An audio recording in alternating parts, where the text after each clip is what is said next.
JKI Jogoo, Pothole mzima, barabara kutoka hapa Mudhurwa all the way to Donholm, Pothole to Jogoo.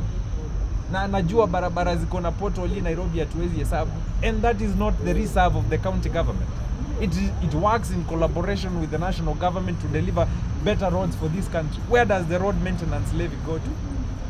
And I am sure there is an airport maintenance levy in the fuel cost in this country, but we do not discuss that.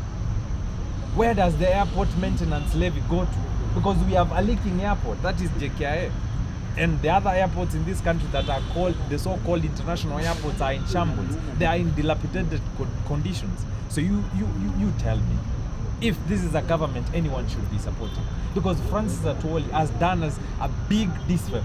I mean, he has really dishonored the workers of this country and really dishonored the patriotic citizens of this country by deciding to serve, by deciding to work at the behest of this government, by deciding to do the bidding of President William Ruto, and he has lost it. I'm here to remind Francis Atwoli that this is not the better Kenya you want.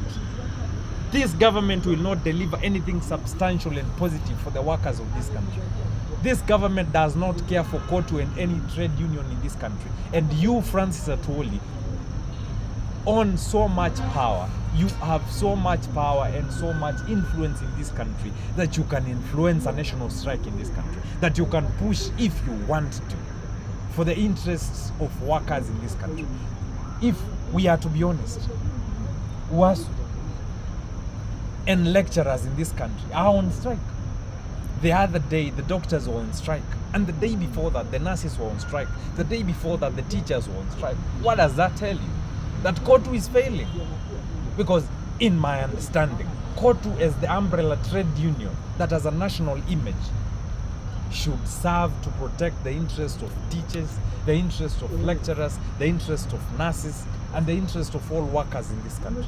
And they would not have to hit the streets. They would have KOTU negotiating for their interest. And lobbying for the interest of workers in this country does not need the Secretary General of KOTU to campaign for Ruto, endorse Ruto, and advance his cheap political games. Francis Atwoli can lobby for better for the workers of this country without going to bed with William Ruto. And I will repeat that. Francis Atwoli, the Secretary General of KOTU, can lobby for better interests of the workers in this country without siding with this government. Because KOTU is not an extension of the national government of Kenya. KOTU is not an extension of the executive. It is independent. Even though I know nothing is independent in this country, KOTU is supposed to be independent. It is supposed to enter into agreements with government as an equal partner. It should not be begging government for equal opportunities for the citizens of this country. It should not be begging government to deliver to lecturers and to the workers of this country what is their rightful due. And KOTU should not be subservient to William Ruto, because it is not his creation. KOTU goes back to as early as 1965. KOTU supersedes almost every human being in this country. It supersedes all presidents. KOTU has seen the tenure of Jomo Kenyatta. Jomo Kenyatta is not with us today. KOTU has seen the tenure of Daniel Toroitich Arap Moi. Daniel Toroitich Arap Moi is not alive today. KOTU has seen the tenure of Mwai Kibaki. KOTU has seen the tenure of Uhuru Kenyatta.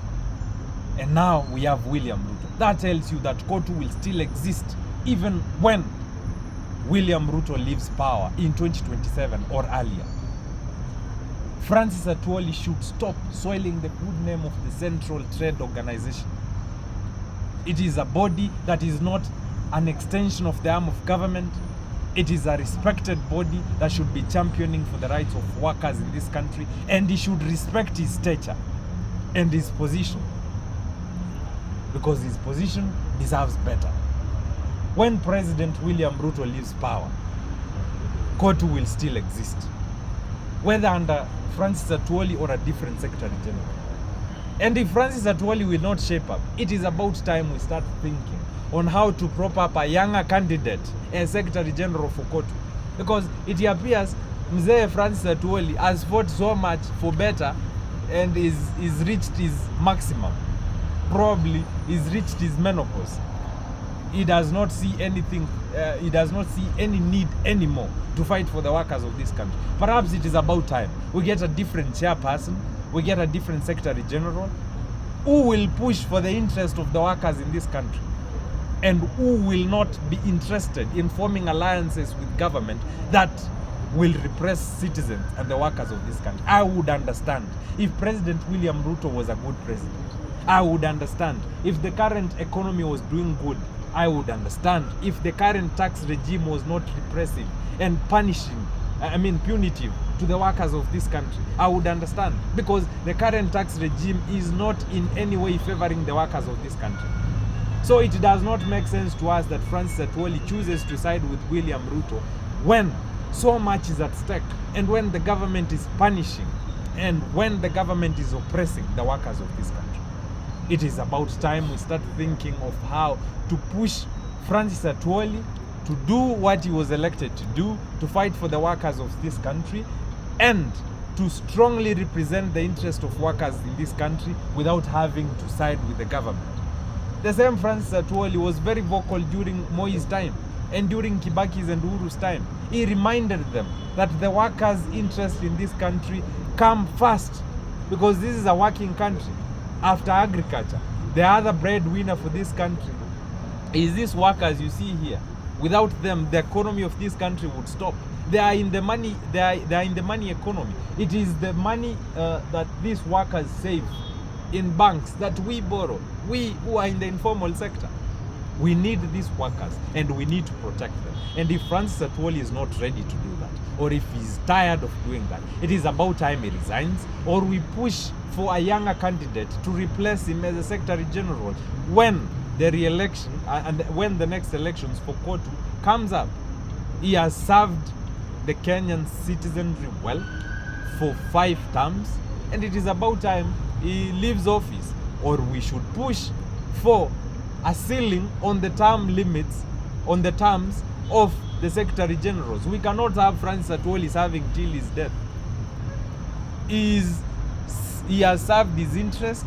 He has served his time, and it is about time he relinquishes that power to a different person, whether younger or older, who will push for the interest of the workers in this country.